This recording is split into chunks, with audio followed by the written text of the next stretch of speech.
Oh, are we alive here? Oh my goodness. I am so sorry, everybody, for the late start. There is a storm going on, and I can't help to think that that is what is causing the delays. Hello, Colonel. Yes. And hello, Rational Folkism. Yes, I apologize for the late start. How embarrassing.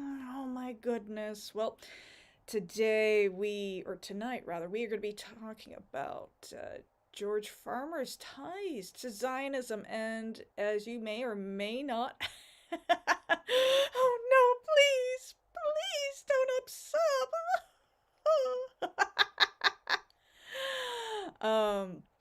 Anywho, we're going to be talking about Candace Owens' husband, who actually has a very interesting background. And I had forgotten that he had ties to Zionism because my husband, he does a lot of research himself, and he actually clues me into a lot of the stuff that I do talk about. And he told me about this George Farmer guy a couple of months ago, and I just forgot what he had to say because as he does, because he's a good husband, he gives me a lot of information. And let's see here, just because Rune decided to throw a couple boats doesn't give you any excuse to be late. Oh boy, yeah, exactly. Yes, I do worship Thor, so maybe he thought this was humorous to make me a bit late. Although the storm doesn't have any thunder or lightning, just a lot of rain. Yeah, and then back on topic. Let's not get distracted here. Nick Fuentes, who's been in the news a lot. I'm not going to be talking about the big interview that he did today, because I didn't have a chance to watch the entire thing. Although I'm sure it was very interesting. He had this to say yesterday, and it just reminded me of what my husband told me. So let's have a look at it right here. And I'm going to get my volume adjusted because there were some complaints that some people couldn't hear me last time. Okay, I think that should be good. Candace Owens' husband, who she claims is her boss, do you know that his father runs the Organization for Cooperation Between Christians and Jews in the United Kingdom? So if George Farmer... That's actually very important, and I'm going to be getting into that as to why that is so important, because Zionism, as we know it now, actually started in the UK. ...is her boss, then what does that say about this entire thing? What is that all about? Do you know that Candace was introduced... And also, Mr. Fuentes, that's a lot of paganism you got in the background there. ...to her husband, George Farmer, by John Mappin, a Scientologist with a Russian wife from the United Kingdom who hosted the launch of Turning Point UK in England? Yes, Candace was introduced to her husband at Turning Point UK 7 years ago. She was introduced to him by a Scientologist with a Russian wife who's a backer of Reform UK and Turning Point UK. They got married 10 days later over FaceTime, even though they never had a romantic excursion. That's crazy. I guess their courting period was super short. This seems arranged to me. Do you know that George Farmer was hired by Rebecca Mercer to run Parler? Rebecca Mercer also has a Russian... Yeah, Parler. Y'all remember Parler? I do. I was on Parler when it was shut down. Because of January 6th, it was shut down. But funny enough, it turns out that everybody, or most of the people on January 6th, 2021, okay, were using Facebook instead of Parler. But let's take a look at these comments. 3 minutes, not the end of the world. Well, when you're a Virgo, you like to be on time, and when you're just a little late, Oh, the world is gonna end. Oh, just found your channel. The algorithm is finally showing me something useful. Thank you. He looks like a little Santa elf. Yes. He's an angry elf. Yes, he is. He's a very angry elf. Husband. Over at Parler, Rebecca Mercer also backed Bright. Oh, Breitbart. Yeah, exactly. And didn't Milo Yiannopoulos used to be involved with Breitbart? And that was a long time ago, I think. But anyway, let's get into my ranting period here, and I'm going to make sure that I can see chat to see y'all's entertaining comments. So, what he was talking about, Nick Fuentes, in that video was George Farmer, who is Candace Owens' husband, and her father-in-law, Lord Michael Farmer. You know, it's a pretty big deal to be a lord in the UK in the first part, you know, in the first case. So let's talk about George a little bit. Yeah, Breitbart is a long time. I know, it feels like a lifetime ago. Anyway, George Farmer is Candace Owens' husband, and he has ties to Zionism. And I was actually surprised to learn this, but once I heard why and how, it made a lot of sense. He may be Catholic now, but he was raised evangelical. And this was, shared by his family. And, once you learn why he's evangelical, why he has ties to Zionism, okay, this makes a lot more sense.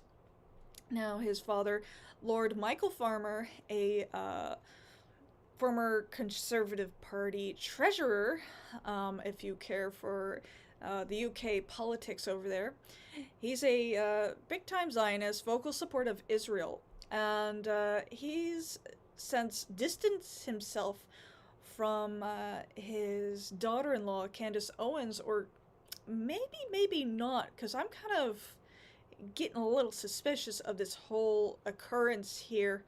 With Candace making all these anti-Israel remarks, she was on board with Zionism prior to 2023. And I'm starting to think that, with all of her connections to all these Zionists early in her career and how they helped launch her career, I'm thinking that I kind of got the inclination that this is just a little bit of controlled opposition that's working really well on a lot of people. And at this point, I'm just waiting to see what's happening, because I can just, kind of use my intuition only so far as to something doesn't feel quite right. Especially when, Candace Owens is coming after all these Zionists, Dennis Prager, Ben Shapiro, that have helped her in her career. I think we're starting to witness some sort of usurping within the right as far as these media personalities go. And we'll get to Tim Pool's further meltdown. I mean, a couple of hours ago on the Tim Pool cast, my husband and I were actually listening to it over dinner. He was very foul-mouthed, and if you've watched Tim Pool at any point in the past couple of years, you know that he tries to keep it clean on his show because he says kids watch his show with their family. Okay, that's kind of wild in the first place, but yeah, I think there's some usurping going on in the right, and we're just gonna have to see how that plays out, because we're going into an election year. And I also have the inclination to think that a lot of this, Candace versus the Zionists and versus TP USA is happening not only, to hurt the right and also to hurt the left, but I think a lot of people are very disappointed with Trump and what he's done. And come to think of it, it has actually taken a lot of heat off of Trump right now, because the political, talks are on Candace Owens right now. It's not on Trump. It's not talking about the Epstein files. Is this just a big distraction? And I'm going to see what these comments are saying. Yeah. Con-op back in 2021, 2022.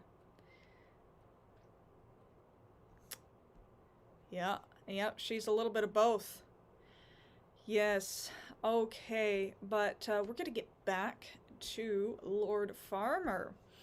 Now, why he doesn't, Farmer doesn't explicitly state that he's a Zionist, his activities and his affiliations, closely tied to Christian Zionism, and that's pretty much as saying that you are a Christian Zionist.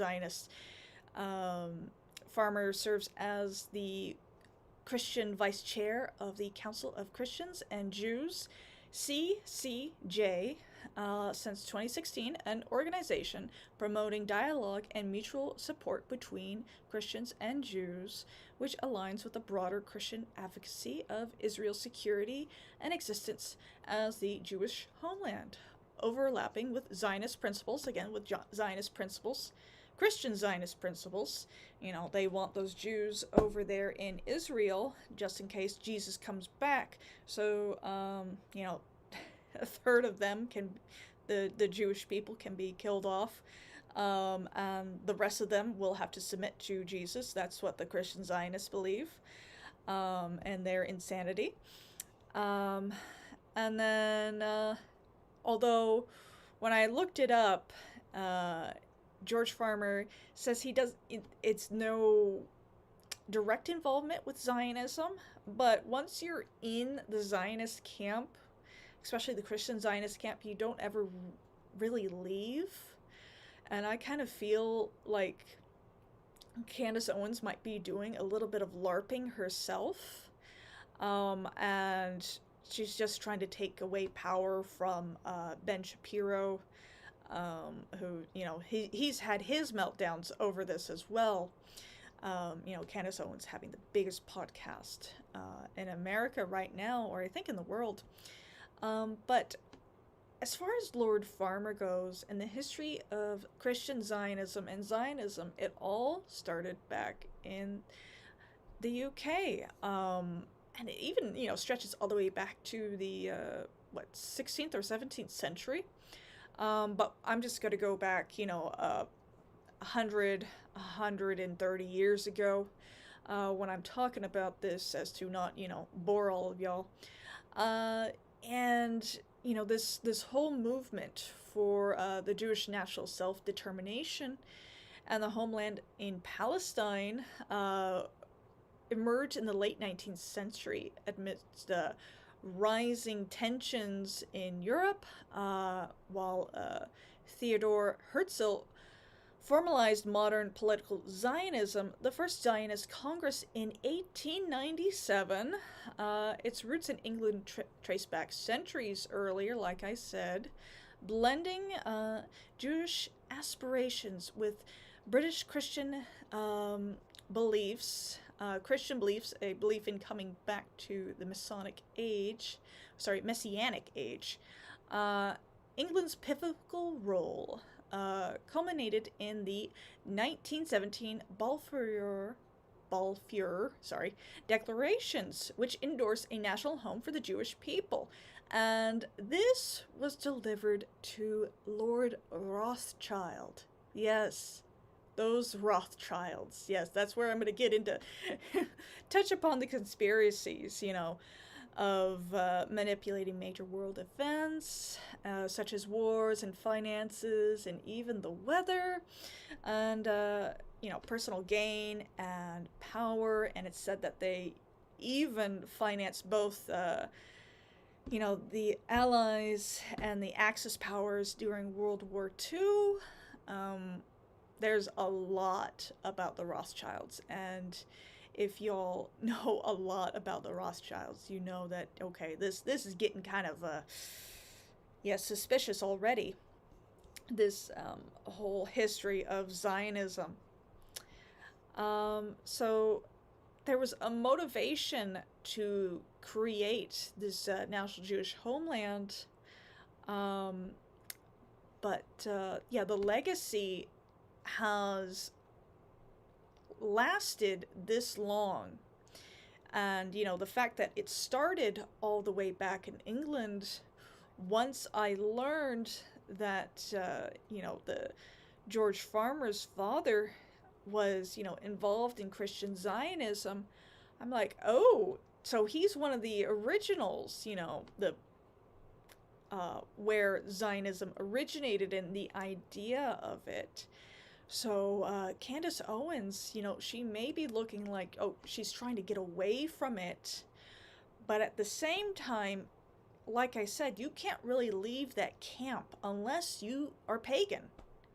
Unless you're pagan, you know, you could just say bye-bye. And the only reason I'm talking about it is because these evangelicals, these Christian Zionists, they see us as a threat because of the book written by a Christian Zionist called Pagan Threat. I mean, it's spelled out right there. And they really don't, the Zionists really don't like pagans because we're not on board with their whole making a bunch of wars for them, fighting in their wars, dying for them over there. But yes, let's take a look at these comments. It's not a conspiracy, if it's historically documented. That's right, yeah, exactly. It is historically documented. You know, people can make their connections, and they're usually right. I mean, a lot of these conspiracy theories are coming true. And I only hope that some of my conspiracy theories will come true as well. But as far as the Balfour Declaration goes, we're going to get into the Schofield Bible, which is a big deal because that also launched a bunch of Christian Zionism in the United States. And it was first published in 1909. And, you know, while they didn't have a direct relation with the Balfour Declaration, I kind of feel like this was planned even back then. It was just, remember, the telegram existed back in these times. It was just all wasn't letters.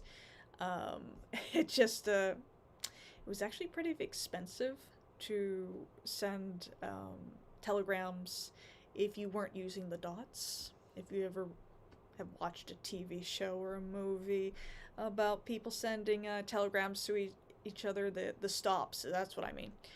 But anyway, this whole Schofield Bible was edited with these footnotes to support, you know, Zionism and dispensationalism, where dispensationalism divides biblical history into distinct dispensations, which is eras, and teaches a strict separation between Israel as God's earthly people with eternal land promises, and the church as a temporary place. But the Schofield Bible has influenced American evangelicalism and also the other Zionist Christian paths, where you see it in the Baptist Church, and you even, where was the other one where I saw it in? It was obviously evangelical, Baptist, Methodist. I've seen some of its influence there. And a lot of these churches are ended up being funded by these Zionist causes because they want these churches to promote Zionism. And it's even starting to seep into Catholicism within the United States. Although the Catholic bros on X would have you thinking otherwise. You know, if you follow the Ten Commandments, yeah, your faith is influenced by Judaism. So as far as I'm saying, no, it's not. Yeah, it is. Alrighty, and we are going to get in to what I was talking about earlier, which was Tim Pool's burnout, freak out about Candace Owens. So I've got... Now, I know all of y'all are pretty tough out there, but he does say some naughty words, so just in case. Organization that's rallying young people, causing a shift in the political leanings of a generation for the first time in history, is now in dire straits. Their leader and founder murdered, and prominent pieces of human trash are trying to destroy it. It's fucking evil. So you know what? When someone pulls in front of my property and fires on it several times, I'm sitting here looking at these vile pieces of shit and thinking to myself, for what purpose will I stick my neck out if this is what happens after Charlie Kirk is killed? Candace Owens is a fucking evil scumbag. She is a degenerate cunt. She is burning everything down. And you know, it's kind of funny where I'm saying that Candace Owens has these connections to Zionism. Well, so does Tim Pool. You know, he got that visit from Netanyahu a couple months ago. But now this is going on. Maybe he's stopped getting their money. And she's gloating and smiling while she does it. And you know what you fucking told me? She has no security. She doesn't fucking deal with the shit we have to deal with. She's a piece of shit. She's making everyone else suffer. And all of these fucking conservatives out there that send me these fucking messages have no fucking balls to call her out. More and more people have started doing it. They send me these fucking messages. Good for you, Tim. Good for you, Tim. I wasn't the first person to do it. I'm not going to take credit for that. But don't fucking DM me like I did something for you as you cower, as you fucking cower, scared that she'll put you on her thumbnail and claim you benefited from Charlie Kirk's assassination, which he's doing to me right fucking now. Yeah, that was the... I'm fucking done with these people. She has security, just not on the level of you. I think in a year, Tim Pool's gonna go to the left. Honestly, that's the way it's looking to me. Let's see what the chat's having to say. Did this really happen that someone shot his property? Yeah, unless there's proof. Yeah, I guess somebody... I should have saved it and shown it, but apparently somebody called into the police department in his county, the sheriff's office, and asked, hey, did Tim Pool's property get shot at? And they said, no, we have no record of that. I don't know if the police were, you know, on purpose trying to protect Tim Pool, or if that was the truth. But yeah, these people peddle rage bait and crisis acting. Right, yeah. Although this is the angriest I've ever seen Tim Pool. And I stopped watching him about, like, 14 months ago, and I occasionally come back and take a look and see, okay, he's still got these crazy Christian pastors and that one Catholic cartoonist on. Okay, well, I'm just gonna go watch something else. But yeah, during this whole ranting and burnout that he's having, I'm like, okay, I'm gonna see what's going on. Oh, his views are really down. Oh, I see. Okay. Okay. When they open their mouths, nothing but lies comes out. It didn't happen exactly. Pool boy Tim is crashing out. Oh yeah, he is having a straight up Piscean meltdown. No offense to any Pisceans, but he's definitely having a very emotional time. Oh yes, and Yahweh is a demon, yes. Very much so. Yeah, it's theater. The Pool v. Owens 2025 fight. Yeah, exactly. Yeah. Who's your money on? Do we have juice fatigue yet? Such a potty mouth. These little men are very tough online. Exactly. Yes, Tim Pool. Oh, gosh. I don't know how tall Tim Pool is, or... He's a skater. He can't be that tall. I mean... Oh, yeah, the one fat guy you mentioned with no wall and no barrier in a suburban neighborhood with neighbors. Shouldn't give two fucking shits. No one's out for her. She's lying about all of this. You told me you went to her house and she's got a 4-foot wall and one fat guy. And she doesn't give a shit about her security. Meanwhile, I get bullets fired at my fucking property and I have to go live in the middle of nowhere. And I got fucking strangers coming up to my house in Maryland, breaking in. I got people showing up and beating up the residents who trying to live there. How the fuck am I even supposed to sell this property? And you know, That's actually a legitimate point. How is he supposed to sell that property when he's got like chicken coops all over the place and what he's got a indoor skate park or something like that? Yeah, that's gonna be a hard sell. But yeah, they gotta consume your time somehow. It's an ongoing soap opera.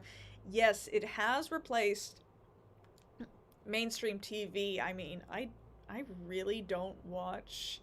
Well, I don't have Netflix anyway. I haven't had Netflix for years. But it's replaced streaming as well, too. Unless you're a normie or you're like a fan of something and like they release something that pertains to a fandom. Let's see here. Yep. Let's get back into it. It's all lies. It's all hypocrisy. And it is for the purpose of making money. And she does not live the way other people live. And she claims she liked Charlie. She loved Charlie. And she is burning everything down that he built. Because she is evil. She is evil. And I'll say it again. This conservative movement is fractured. It's fried. Whatever it is. Okay? He can't sell his mansion. Republicans are on track to lose the midterms. They were actually trending in the other direction until Charlie Kirk was murdered. Yeah. No. No. No, because of Trump's handling of the economy, that is why the Republicans are going to lose the midterms. The average person doesn't so much care about this unless they're online and on X and on this particular YouTube algorithm. But people see the price of food, the price of their groceries. It depends on where you live, but for the most part, it's up everywhere. I've called my mother in Texas to see, hey, how are the prices down there? Because remember, I'm in Washington State, a blue state. Okay, so my prices are already jacked up because of our governor here and their policies, blah, blah, blah. I love the weather up here. I'm not moving. But I call my mother and I ask, hey, how are things down in Texas? And she says, yeah, prices are up down there too. And this is the point, isn't it? The most effective political assassination in history. And thanks to the likes of the vile cunt Candace Owens, she has turned Turning Point Tim Pool has turned into an Australian. Into the perpetrators of the crime that was against them. Organization that's rallying... Oh my goodness. Yes. Tim Pool is...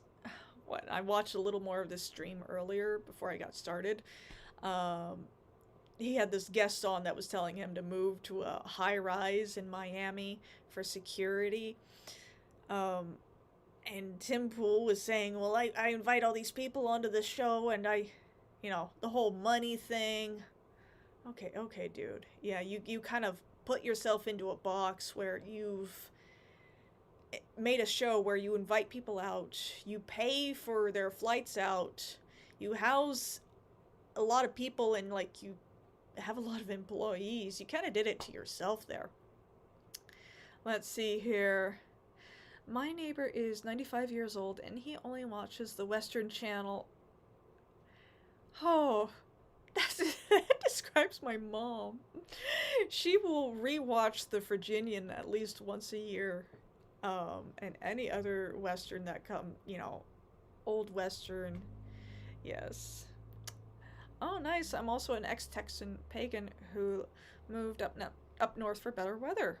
Yeah, we actually have seasons up here.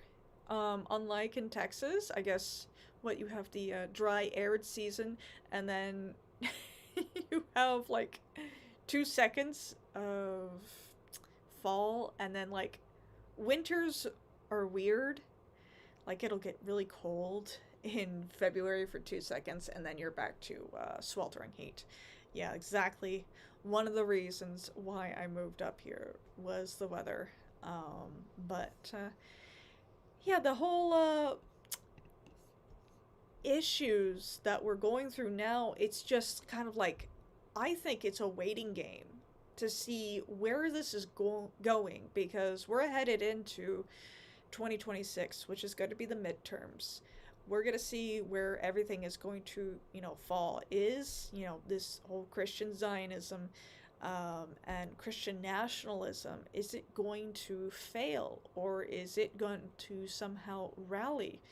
I mean, Charlie Kirk's assassination is playing a lot on people's minds, and it seems like it's destroying the right, and the left has a lot to gain, but I don't feel like they would do anything productive or intelligent at this point. I still think that they would do something rather stupid and screw it up. But as so far as a pagan, for me, I don't trust any of these political parties now. My political affiliation at this moment is of Treebeard in Lord of the Rings, where he said, side, I am on nobody's side, because nobody is on my side. And that is what rings true for pagans, is that nobody is on our side, because the left also supports all this Zionism nonsense, even though a lot of their voters, they're younger voters, not the old boomers. A lot of their voters aren't into it, but then, yeah, you got a lot of bullshit on either side.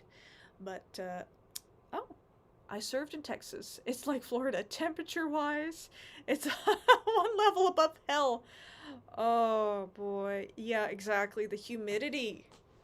Yeah, the humidity in Texas is just absolutely bonkers, and I forget what it feels like.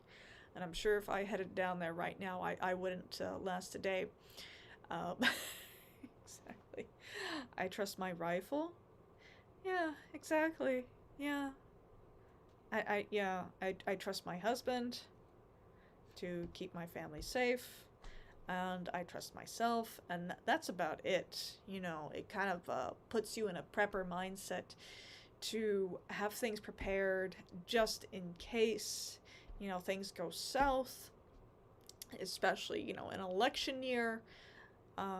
We have to be aware of what's going on in politics, even though I'm told by a lot of pagans, oh, you shouldn't be delving into politics.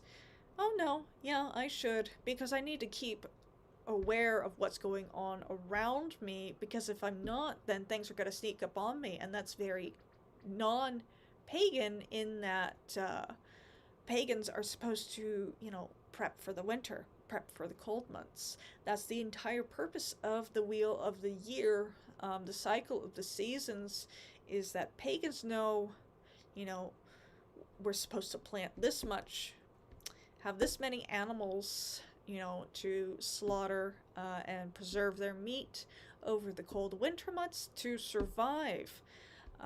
So keeping an eye on what's going on politically is the modern version of that. And also, we still do have to prep food just in case of a rainy day. That's still a very, pagan ideal, is to prep. It's not, paganism is not living day to day and hoping that the gods will just save you. No, the gods help only those who help themselves.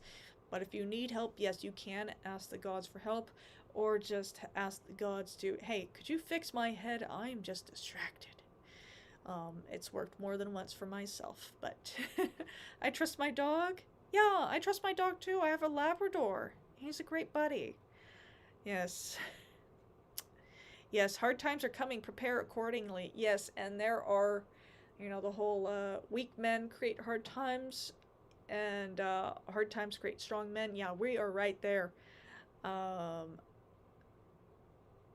Yes, it's beyond annoying at this point when people say not to pay attention to politics, because they are paying attention to us. Yes, it doesn't matter what we think. The politicians, they're paying attention to us and what we're saying. Oh, I was born in Texas. By age 6 months, moved to Florida, lived there until about 4 or 5 years ago. Now I'm in the north. Yes.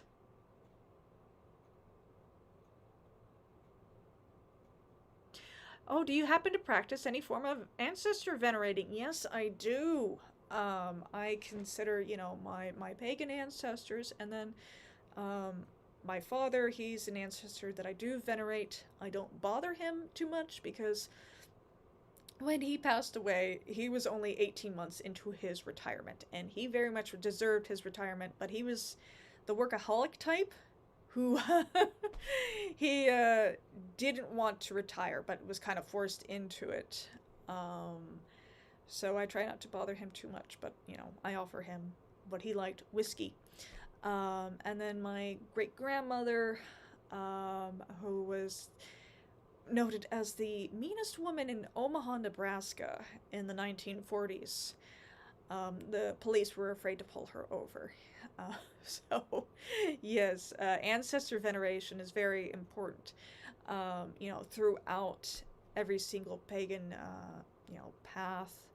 You know, whether you're Norse pagan, Hellenic pagan, Celtic pagan, even Egyptian pagan, they call it the Aku. With the Norse, you know, I honor my Disir, the female ancestors. I venerate them, and I try to remember the, you know, the women, the mothers that have come before me, but then also honoring the men as well in my family, who I love very much. You know, I've got a son, so gotta pay attention to those boys as well. Let's see here. Aw. When I was on my first carpenter job, Odin came with my grandfather in my mind's eye to show his pride. Oh, that's sweet. Yeah, exactly. Yeah, our ancestors will come to us, you know, through meditation or even in our dreams. You know, not only our ancestors, you know, deceased loved ones, but also pets as well. I've had them come to me. And that does remind me, I had a dream the year before my son was born. My father came to me in a dream and handed me a baby.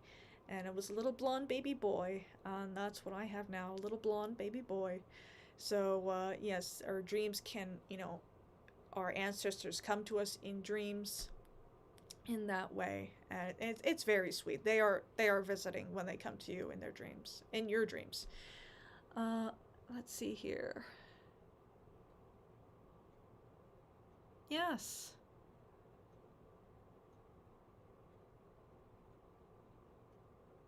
Oh, I'm sorry. I used to leave my deceased family members' favorite meals on their graves. Was harassed by local Christians, so I stopped.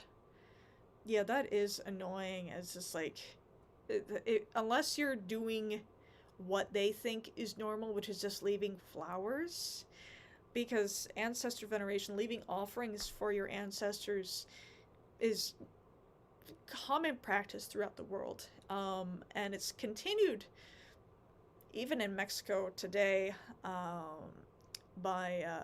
During the Day of the Dead celebrations, they do that as well, and that's a hand-me-down from pagan traditions in their land, and yeah, giving offerings to your ancestors on their grave, and then Christians harassing you, or like them removing it afterwards. And remember, the Victorians used to go and have picnics in the graveyard. That's actually an idea. Although Christians don't know how to properly bury or honor their dead, and so there's usually a bunch of angry spirits around graveyards anyway. So it's always good idea to leave an offering just for the spirits of these, you know, wayward spirits when you enter a graveyard, you know, just to show your respect. Because yeah, Christians don't know what they're doing when it comes to honoring the dead. And I did like a short on that. And the Christians got very upset about that, but it's the truth that they make their funerals about Jesus and not about the deceased loved one. And you're supposed to boast about your deceased loved one, speak highly of them, even speaking their name. As far as the ancient Egyptians were concerned, speaking the name of a dead loved one allows them to live again in the afterlife. It feeds them in a way, which is very special to do for them. But yeah, these Christians, they don't want you to be spiritually have a spiritual IQ of any sort of how to deal with the dead, take care of the dead. If you have a wayward spirit, angry spirit in your home, they don't want you to know what to do in that case. They want you to call the church if you're Catholic. Okay, they do have some ways of taking care of it, but the evangelicals, Protestants, they really don't have a good way of dealing with spirits. Praying, yeah, the spirit's already angry by the way it was treated just after it died or during its death, so yeah. But yeah, this was a fun live stream, and if I've got further topics to talk about by Wednesday, we'll do another one, and I'm sure we'll have something spicy to talk about, because it's just this December's been very spicy as far as politics are concerned. Oh, yeah, talking about Jesus during the funeral always struck me as wrong. Yeah, it is. It's kind of disrespectful. Talk about the dead, the deceased loved one. Talk about, how they loved their family, what they did to make them, happy. Did they like movies? Did they like working on cars? Did they like traveling? Share those memories. Those are good memories to have. And luckily, my father's funeral wasn't so much about Jesus, and that he had, a good friend of his that was a former attorney turned actor actually officiate his funeral, and he didn't talk too much about Christianity, and multiple people in the audience came up and talked about him in a positive way, so he was buried in a proper way that honored his spirit, and his spirit didn't wander. Yeah. Oh, thanks for doing these topics. I keep an eye on the right-wingers too. Glad to know I'm not the only one. Yeah, and I'm going to keep an eye on both parties, because unfortunately both parties are disappointing. Yeah. Oh, youth pastors be looking for girlfriends at the funeral to save. Oh boy, yes, exactly. Yeah, they looking for younger children too, which is kind of disturbing. That's why you shouldn't allow your kids to be around these youth pastors. I mean, there's horror stories upon horror stories. Oof. Yeah, we could get into that, but I think I'm going to wrap it up for tonight. Thank you all so much for dropping by. I really appreciate it. These are a lot of fun. And until next time, blessed be. But let's, only little Jesus can save them. Oh gosh. I know I said I was going to wrap this up, but I got my Yule tree up. That's the one good thing so far this month. Yeah, politics on both sides sucks. Yeah, I got a new tree. It's very nice. Oh yeah, the time flew by. Yeah, it's nice, yeah. Thank you all so much for coming by. Alrighty. See y'all next time.